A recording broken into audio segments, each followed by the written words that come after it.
আল্লাহ রাসূল বলে ডান পাশের মাটি আর বাম পাশের মাটি,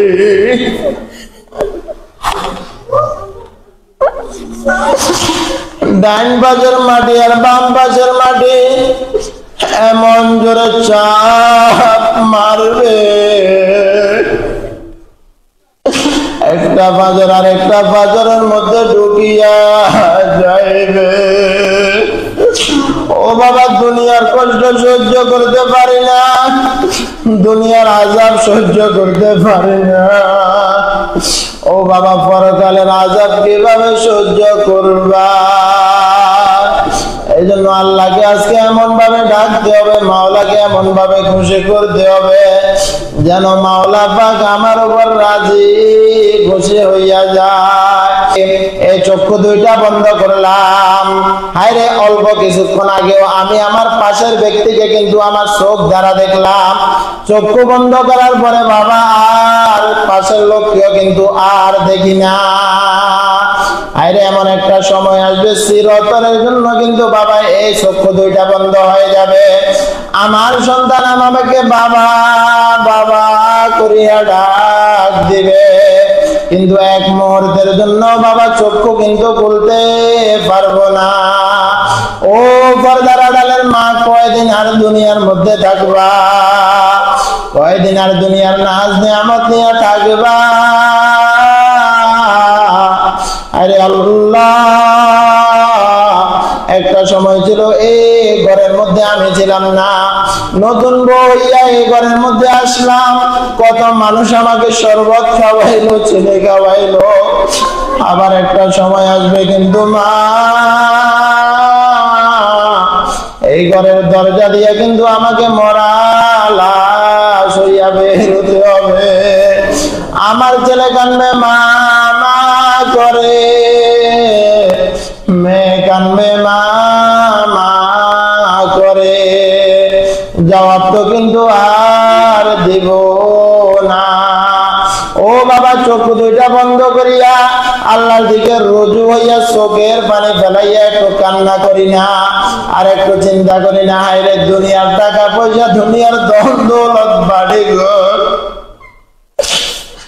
আজকে যাদের জন্য কামাই করলাম তাদের জন্য সব কিছু করলাম। হায়রে আমার মৃত্যুর দেরি, আমার আদরের স্ত্রীও কিন্তু বাবা আমার সামনে আসে না, আমার সন্তানও কিন্তু আমার সামনে আসে না। মসজিদের মাইকের মধ্যে ঘোষণা করিয়া দে, আল্লাহ, কেউ বাঁশ বাগানে চলে যায় বাঁশ কাটার জন্য, কেউ গোরস্থানে চলে যায় কবর খনন করার জন্য, এইদিকে আবার কেউ গরম পানি, কেউ বড়ই পাতা কাটা শুরু। ও বাবা, একটু চিন্তা করি না, হয়তো আমাকে আর আপনাকে যে কাপড় দিয়া প্যাকেট করা হবে, ওই তিনটা কাপড় মনে হয় যে আমার পাশের বাজারে চলে আসছে।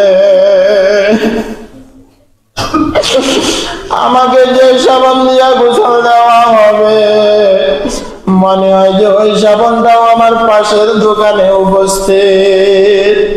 ও বাবা, যত বাহাদুরি করি না, যত কিছু করি না, দিন শেষে কিন্তু আমি আর আপনি ওই পথের মালিক। এই জন্য মনকে বুঝাই রে মন, দুনিয়াতে থাকতে পারবো না। একটা সময় আমার মা ছিল, আমার বাবা ছিল, আমার ভাই ছিল, বন্ধু ছিল। আরে এখন দেখা যায় যে আমার মা নাই, বাবা নাই, দাদা নাই, দাদু নাই। আজকে আমি আছি, হয়তো আগামীকালকে আমিও থাকবো না। আল্লাহর হাবিব জনাবে রাসূলুল্লাহ সাল্লাল্লাহু আলাইহি ওয়াসাল্লাম বলে, যারা এই দুনিয়ার মধ্যে মাওলাকে সন্তুষ্টি করিয়া মাওলার কবরে যাইবে, কবরের মধ্যে আল্লাহ তাআলা ফেরেশতাদেরকে হুকুম দিল, আমার ফেরেশতারা তারা দুনিয়ার মধ্যে হালালকে হালাল বলছে, হারামকে হারাম বলছে, আমার ইবাদত করেছে, আজকে তাদেরকে কবরের মধ্যে কোনো আযাব দেওয়া হবে না। ওয়া আবশিরু বিল জান্নাহ, তাদের জন্য জান্নাতের বিছানা বিছাইয়া দাও। ওয়া আলবিসু বিল জান্নাহ, আমার বান্দার জন্য জান্নাতের পোশাক পরাইয়া দাও। আর খোদা নাগাস্তা বাবা, এক মুহূর্তের জন্য যদি জাহান্নামের আসামি হইয়া যায়, আরে বাবা কবরের মধ্যে রাখার দেরি, আল্লাহ রাসূল বলে ডান পাশের মাটি আর বাম পাশের মাটি,